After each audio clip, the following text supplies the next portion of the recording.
Hey guys, it's Chloe here, and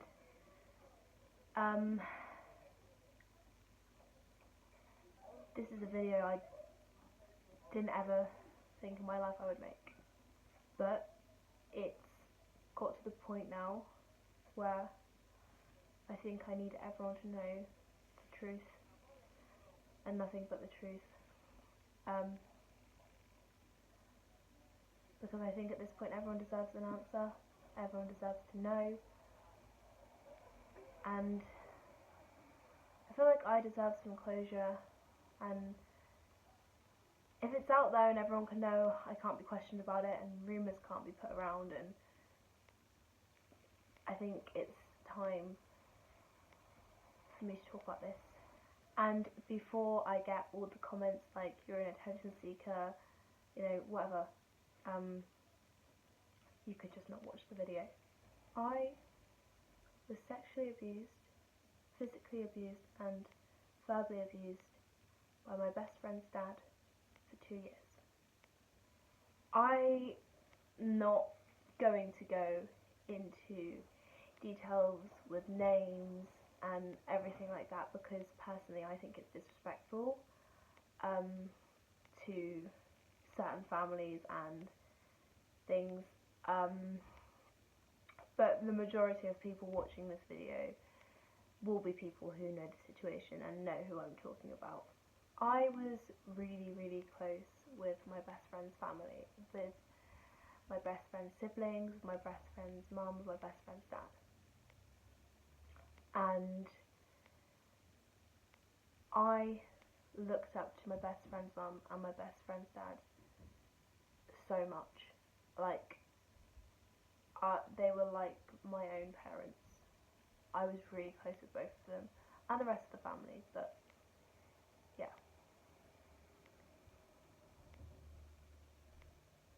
I haven't always gotten on with my own dad the best in the world, and I got on really well with my best friend's dad, so we always had a very close bond, and he had a lot of time for me and was always very nice to me. Yeah, we were just very close, and he did a lot for me, as did the rest of the family. I used to stay at my friend's house quite a lot, and one night I fell asleep in the front room, which is also where he would sleep. Basically, we used to watch like a movie in the front room in the evening, like me and my best friend, and then her dad would probably just be sat there because he sleeps in there, it's like his bedroom, so he'd be sat there too. It would be chill. I fell asleep and I woke up and he was cuddling me, which I didn't think it was that weird at first, okay, I'm going to be honest, because I've cuddled him before, not like when I was asleep, but just in general, like give him a hug or, and to me it just felt kind of like I don't know, it was normal. It wasn't, in my head it felt normal at the time, so I didn't really think too much of it. And then he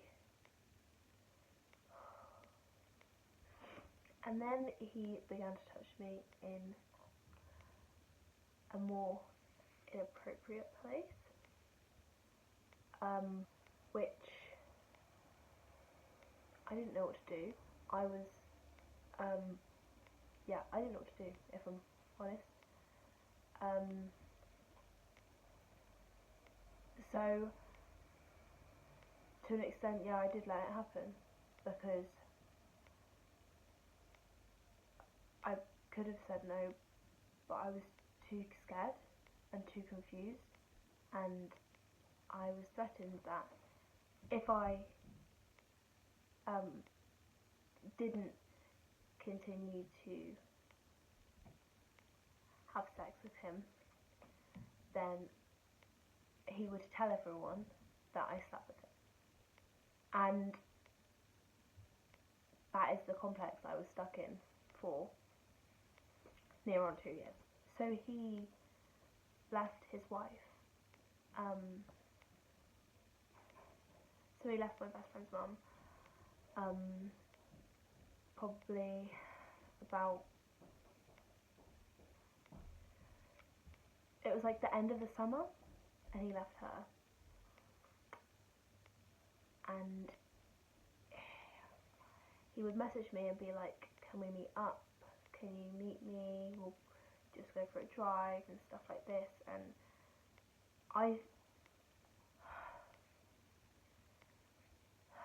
I said yes, because I was scared, because I was being told by him, if you don't do this, if you don't do that, I'm going to tell everyone. And at this point, I had, you know, a little friendship group around me that, you know, I didn't want to lose. I didn't want everyone to think that I was a slut. I didn't want everyone to think that I slept with a 50-year-old man, you know. I didn't want people to know that.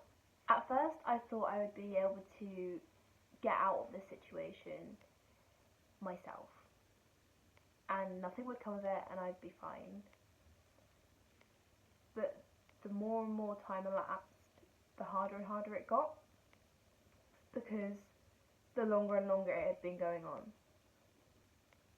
So we would meet up quite often, and he'd drive me out in his car and he said, tell your parents that you're going to work, tell your parents that you're doing this, like, lie to your parents, tell your parents you're staying at your friend's house, you know. We would go and stay at this one particular hotel quite a lot, stay there overnight, and then he'd drive somewhere in the day, and it was almost like a relationship, you know. Not a happy one, clearly, but yeah, it was like we were in a relationship that I couldn't get out of.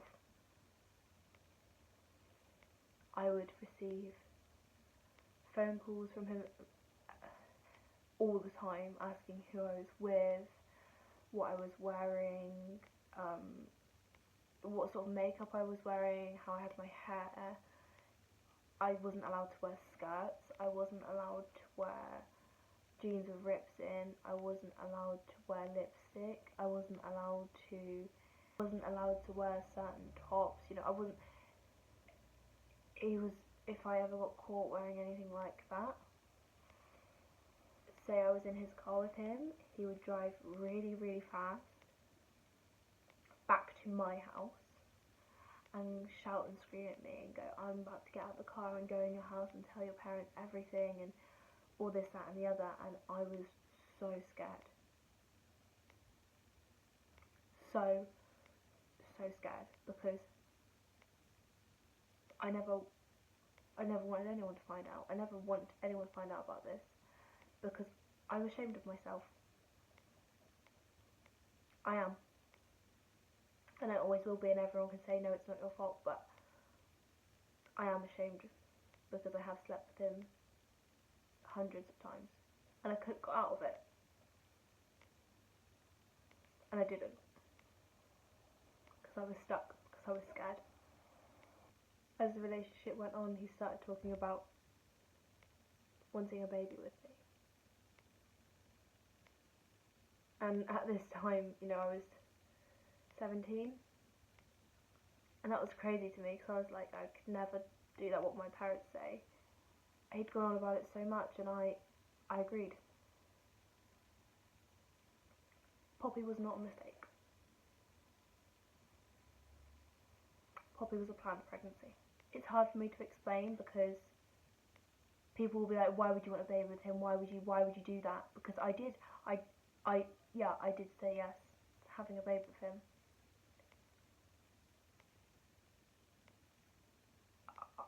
Looking back now, I have no idea why.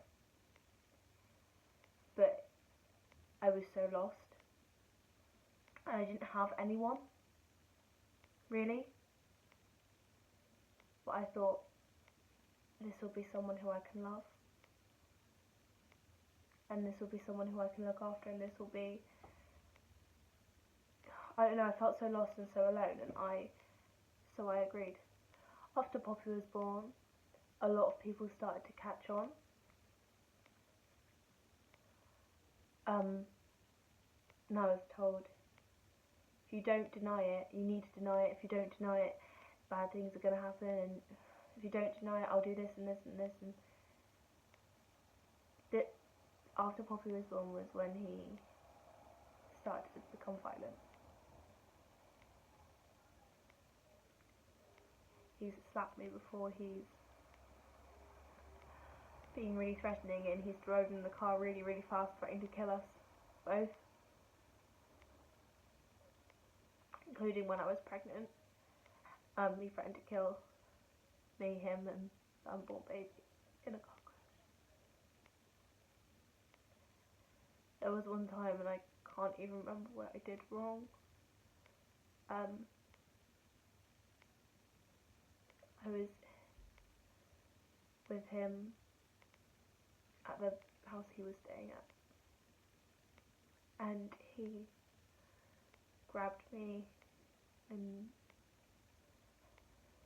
threw me on the bed and slapped me and punched me, and that night I was genuinely fearful of my life. I thought I could have died at that man's hand. And all this time I still had to lie to everyone because there's nothing I could do. Because I was so scared of people finding out. I'm so scared of judgment. And looking back now, my life is so much better, and I've got so much support. But at the time I was so stuck. And I was so stuck for that 2 years in a situation with this horrible man that I couldn't get out of. And the thing is, like, it's really hard because there's so many people saying things about me, and people can say what they want about me. But until you're in a situation like that, you don't understand how hard it is to come forward and say something, and you don't understand the guilt I feel every single day. The guilt I feel towards my best friend. The guilt I feel to her family. The guilt I feel to every single person who I lied to.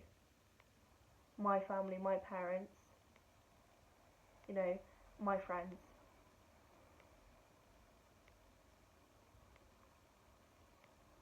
The workers at my house, every single person who I lied to, I feel so ashamed and I feel so guilty. But there was nothing I could do. Because I was so scared. And I have been for the past 2 years. When I was able to finally get out of this situation, what happened was I decided that I wanted to go to one of my friend's gigs one night, and he really didn't want me to go. And I wasn't allowed to go anywhere. I wasn't allowed to do anything with my friends. He wouldn't let me because he would accuse me of being with boys or sleeping with boys or cheating on him because he thought we were in a relationship, you know. So,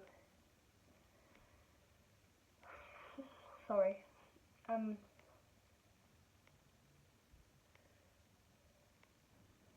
But I went anyway, and I really enjoyed my night, and that's when I decided actually my life can't be this way anymore.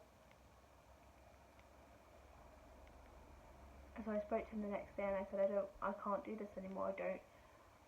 I don't want to be in this situation anymore. I haven't ever wanted to be in this situation. And he got quite angry at me. He then waited for me at the train station because he knew I was going to college that night. Made me get in the car. Drove me all the way to the college. Took my phone. meaning I couldn't contact anyone. I couldn't use. I have bank cards, but I usually left them at home because I use my Apple Pay on my phone, so I couldn't use money. I couldn't use my phone or anything because he took it off me. And he said you can only have this back if you come back with me after. So it was like a control thing, you know. He's so manipulative and so controlling in every way. I didn't want to be in that situation anymore. I just decided, and I finally had the confidence to get out of it. And so I went to the train station to get the train. And he was there with my phone, waiting. And he tried to get me in the car in a nice way. He was like, come on darling, come on. And then it was the shouting. And then it was the whole kill yourself and the I hope you die and the things and the words that do still affect me to this day. He told me that it's my fault that we lost Poppy and I am a killer and I killed her. And just really hurtful things like that. Told me to jump in front of the train and kill myself and things like that that still affect me to this day and probably will for the rest of my life.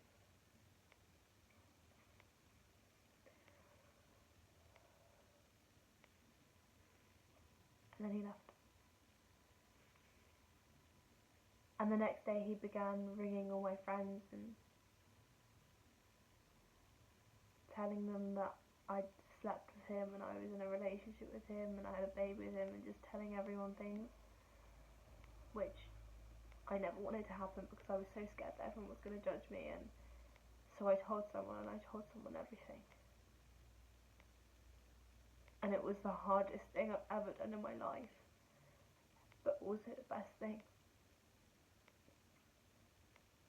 Because finally I had that weight lifted off my shoulders. That horrible, horrible situation that I'd been stuck in for 2 years. Finally going away and I could finally live my own life.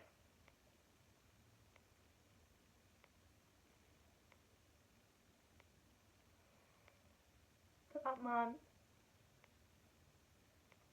has scarred me forever.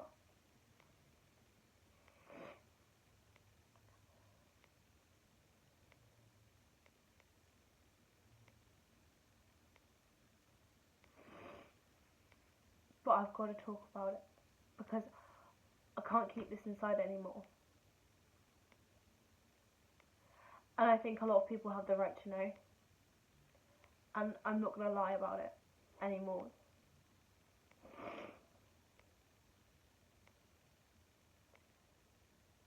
So here I am.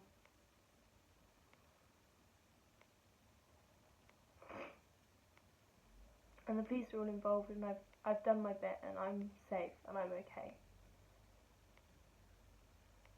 But I think the world deserves to know, well not the world, but everyone deserves to know what happened and everyone deserves a warning. I would never thought this would happen to me. This could happen to anyone, you know? Anyone. And it's not nice. And it's not nice to be manipulated, it's not nice to be threatened, it's also not nice to be blamed. And that's another reason why I'm making this video.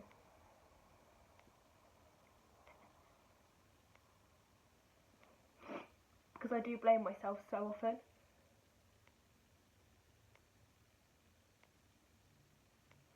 The thing is, when I'm labelled as a slut and a slag and, you know, all of these things, it's so hard because